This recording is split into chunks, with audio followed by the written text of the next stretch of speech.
Avem o scurtă prezentare a dispozitivelor periferice utilizate la un sistem de calcul.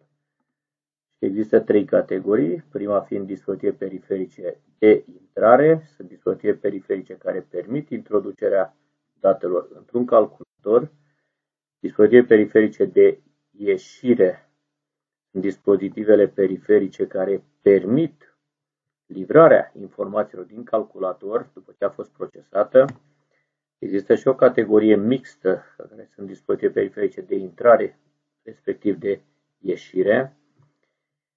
Conectivitatea și compatibilitatea acestor dispozitive trebuie să fie foarte bună cu toate sistemele de calcul și există conectivitate prin porturi USB, HDMI, Bluetooth, Ethernet.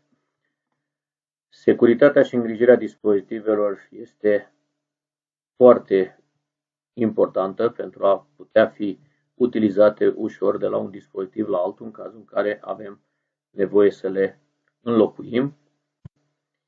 Rezoluția și calitatea sunt niște concepte care trebuie luate în calcul, mai ales la dispozitive periferice de ieșire, pentru a putea avea o imagine cât mai clară și o rezoluție cât mai bună.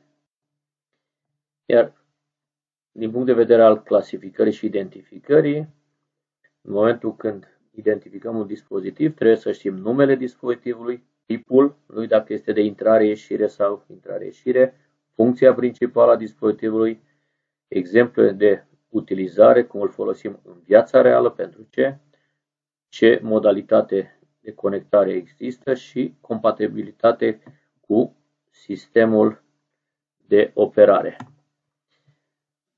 Iar astăzi, pe scurt, s-a prezentat dispozitive periferice de intrare, ieșire,